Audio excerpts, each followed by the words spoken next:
Ya está con nosotros en PBO con Claudia Toro, el periodista Luciano Reboredo. Luciano, buenos días, ¿cómo estás? Bienvenido. Buenos días, Claudia. Vamos a hablar con Luciano al retorno del video de esta niña de Sendero Luminoso recitando un poema. ¿Por qué?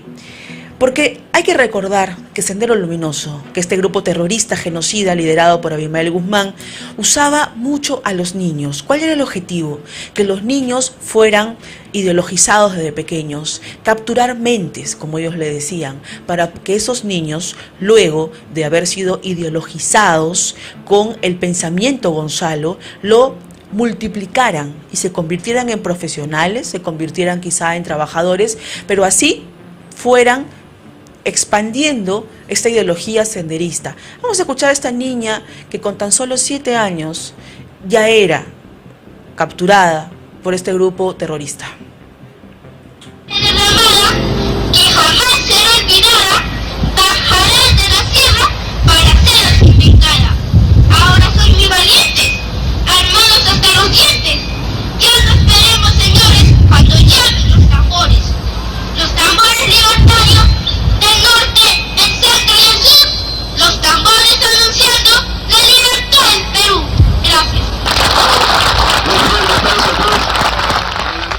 Luciano, la captura de los niños por parte de Sendero, esto ha sido prácticamente una matanza, porque lo hemos visto en varios puntos de tribus, de campesinos, como los ayaninkas.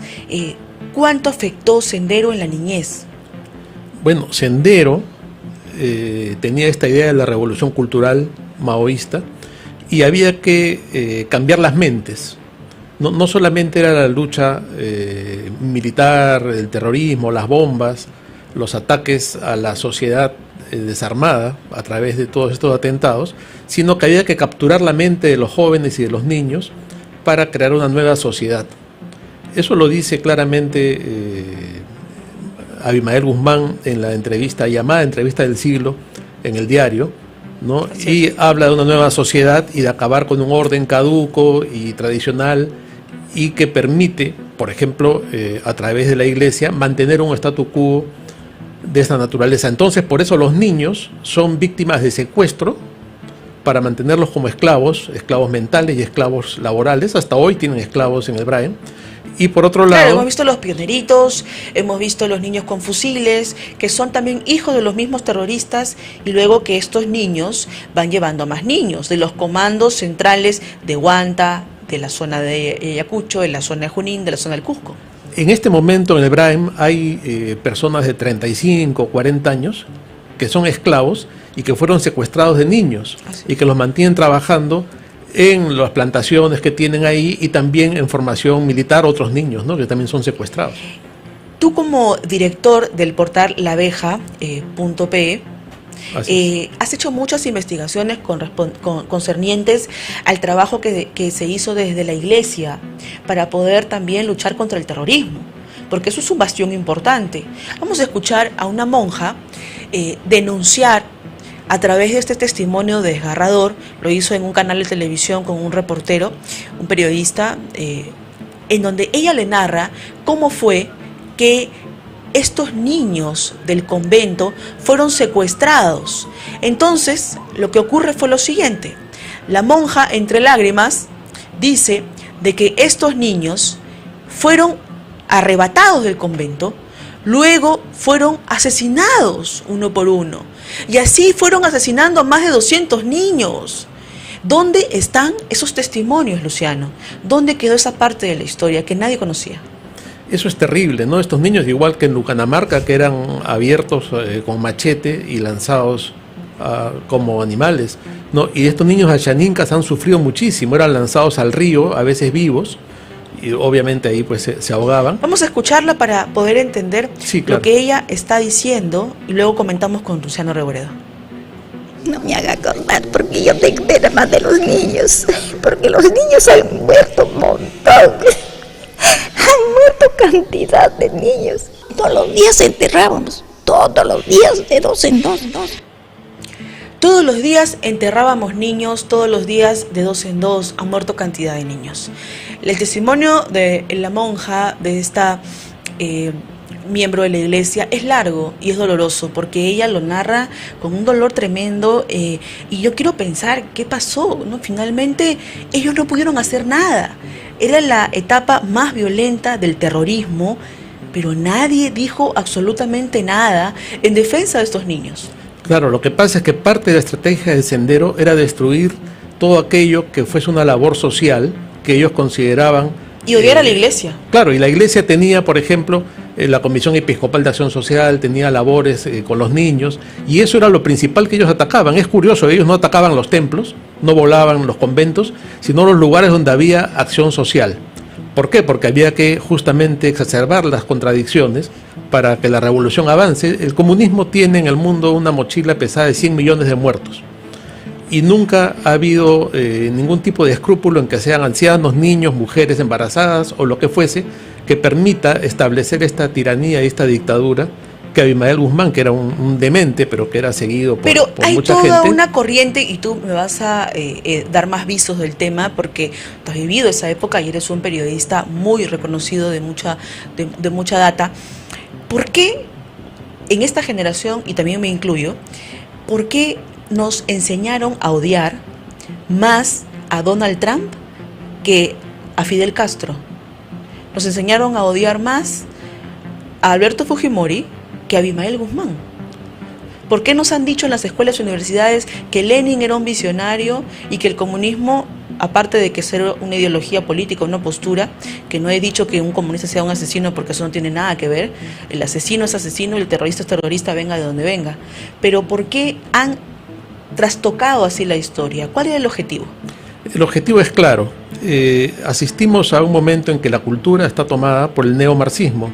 El neomarxismo, desde Gramsci en adelante, ya no se centra en la lucha de clases por el tema económico, sino en la toma de la cultura y la educación, para, a través de un cambio de las mentalidades, llegar a establecer una posición y un pensamiento marxista. Muchas personas en el Perú piensan en categorías marxistas y no lo saben, ¿no? Piensan que son liberales o que son demócratas, pero su pensamiento tiene estructuras marxistas. Esto porque ya hace varias décadas la educación en el Perú ha sido tomada de una manera articulada y perfectamente planificada por gente que responde a una estrategia marxista. Ahora, como tú decías, en el caso de los Ayanincas, lo que tenemos son reportes muy desgarradores. Incluso ahora, un grupo de Ayanincas en el Brain está reclamándole a Pedro Castillo, al presidente Castillo, porque están reconociendo a un grupo que no es realmente una asociación formalizada. Pareciera que se quiere romper con ya estos grupos formales establecidos para dar paso a otros que son radicales y que con una especie de disfraz de democracia y lucha social, lo único que quieren aquí es hacer política y hacer apología. Estas comunidades nativas de la Amazonía realmente son unas víctimas desde hace mucho tiempo de la manipulación de estos grupos extremistas. No solamente los grupos extremistas vinculados a Sendero, sino incluso también de la izquierda más radical que está en el Congreso y que los utiliza bajo la bandera de comunidades originarias o pueblos originarios para llevar agua para su molino, para, por ejemplo, enfrentar el tema de la minería, el tema del desarrollo económico, que les molesta, ¿no? Entonces los Ayanincas son unas víctimas, están siendo utilizados y ahora están siendo desplazados por organismos que responden a temas ideológicos y no a temas étnicos, como se supone que debe ser un trabajo social y un trabajo cultural que se podría hacer en la zona. Ahora, hay todo un trasfondo de un mensaje evidente cuando toda esta semana se ha discutido políticamente sobre qué hacer con el cuerpo de Abimael Guzmán. Aquí muchos políticos se han dejado ver las enaguas, se han dejado ver sus reales ideologías, porque discutir en el Congreso de la República sobre qué hacer con un cadáver de una persona que ha asesinado a miles de peruanos, a un enemigo del país, eso es algo que nos lleva a la etapa más violenta del país, ¿no? Y como el antecedente de lo que sucedió hace un tiempo cuando se hizo este mausoleo para los terroristas y vimos la forma en que ellos agitan y usan a los muertos para convertirlos en un tótem, en un mártir, en un ídolo. Vamos a buscar aquí para que los chicos de mi producción, que son tan rápidos y súper inteligentes, chequeen la tumba de Dick Lagos. Póngame una foto allí para que veamos en tiempo récord cómo es que en la tumba de Edith Lagos han hecho todo un mausoleo. Así es. En donde rinden culto y homenaje. Incluso hemos visto una puesta en Europa, en España, en donde Edith Lagos la reconocen como una poetisa, luchadora social y guerrillera Nada peruana. menos con el Museo Reina Sofía. Exactamente, o sea, No, ¿de qué estamos Lagos, hablando? misma... Esta es la tumba, esa es la tumba. A eso querían llegar, esto querían hacer con Abimael Guzmán para que todos lo vean. Estamos en vivo en Facebook y en YouTube, en PBO Digital, para que lo vean. Esto es lo que hacen. Todos los días le ponen flores, todos los días la idolatran, hasta llevan oraciones, cánticos. La misma que ha sido reivindicada por el señor Bellido, y que es el motivo de la investigación que tiene por apología. Y que luego lo niega. O sea, claro. Tú como periodista, cuando ves la evidencia, a ver, la apología legalmente no necesita de investigación, de tanta investigación, porque eso es algo que se hace en el acto, ¿no? Es contundente, el video flagrancia. Está ahí, claro. O sea, yo ahorita estoy sentada aquí, vamos a poner un ejemplo garrafal.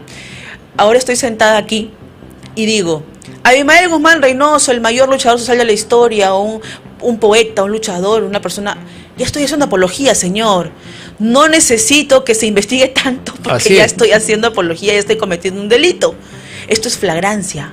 No necesito un elemento adicional para comprobar si soy apologista o no de Sendero Luminoso.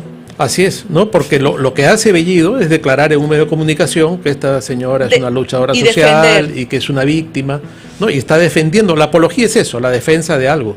Mira, ves, incluso se toman fotos como si esto fuera un santuario, un mausoleo, y eso es lo que era el plan, finalmente, ¿no? Para evitar que la ley se aprobara. Más aún con Abimael Guzmán, ¿no? Que es el cabecilla, la cabeza, el líder del terrorismo. Entonces, evidentemente, era establecer un culto a su memoria a través de un lugar donde estén sus restos. Y lamentablemente hemos visto cómo en el Congreso un sector amplio se ha opuesto a que se desaparezcan sus restos. Ahora, los ataques a los periodistas más críticos, lo hemos visto. Tú has hecho un análisis también a través de laveja.pe y es importante decirlo, los periodistas que ponemos en evidencia esto, que resaltamos estos hechos, que decimos se está haciendo apología, se está cometiendo este delito, se está investigando a tal o cual persona. Hemos visto a Guillermo Bermejo en estos videos exclusivos que hemos mostrado en Beto Saber de sus reuniones en un penal con un procesado por terrorismo, un condenado por terrorismo, luego un prófugo y narcotraficante con el que se paseaba por todo Huanta. Estos ataques a ti, ¿cómo los has sentido? Porque también tú has sido atacado por, de alguna manera, evidenciar hechos como estos. Es que hay un desprecio por la libertad de expresión, un desprecio por la prensa, ¿no? La necesidad de establecer una verdad única. El pensamiento único del marxismo se manifiesta así. No hay disidentes, no hay prensa opositora, no se puede criticar nada. Por ejemplo, la congresista Sirdi Bazán, que no es parte del gobierno, pero que más o menos comulga, hoy día me acusa de clasista y de racista en Guapa y en Twitter, por haber mencionado que no estaba adecuadamente vestida la primera dama al llegar a México y el presidente tampoco, ¿no? Y dicen, no, esa es la ropa, eso es lo que usan los peruanos. Y digo yo, una casaca venezolana y una camisa de jean es lo que usan los peruanos para un evento. Pero cuando ellos quieren decir que usan los peruanos o que no usan los peruanos, lo que les acomoda. Yo quiero escuchar lo que dijo el premier Guido Bellido, mientras que van buscando el video, cuando él critica a Willax Televisión y habla sobre la concesión. Eso es importante porque esto los pinta de cuerpo entero, el nivel de intolerancia, la actitud antidemocrática de que si tenemos a un medio opositor, tenemos a periodistas como yo, como Beto Ortiz, como Philip Butter, como muchos otros más, que cada día son más, como Luciano Reboredo, que tiene un portal, laveja.pe, y de ahí también evidencia, también denuncia, con pruebas, con documentos. Vamos a escucharlo. Falsedad. ¿Cómo se puede tener un canal que el Estado le concesiona para que pueda transmitir información y pueda transmitir mentiras? Eso es lo que le hace daño al pueblo. Eso es lo que le hiere al pueblo. Entonces hay que decir, ya basta, señor Beto Ortiz y compañía, en generar esta división en el país, en agredir a las autoridades, en agredir a quienes representamos a la gran mayoría de los peruanos, porque nosotros somos respetuosos de la democracia. Quiera o no quiera Beto Ortiz y los demás, el Perú en mayoría pues ha elegido a Pedro Castillo. El Perú en mayoría pues... Esto es una clara amenaza. ¿Qué es lo que quiere este gobierno? Que nadie lo critique, que nadie lo denuncie, que nadie muestre con pruebas y evidencias lo que se está haciendo y lo que se está perpetrando. Luciano, ¿qué significa este mensaje? La línea de concesión, el canal, los periodistas. ¿Qué significa? Bueno, han tomado el poder, han tomado el control de los mecanismos del Estado y es una amenaza gravísima a la libertad de expresión, ¿no? Queda claro que hay un pensamiento totalitario en el gobierno, que el neosenderismo ha llegado a Palacio y que ellos no van a tener ningún escrúpulo.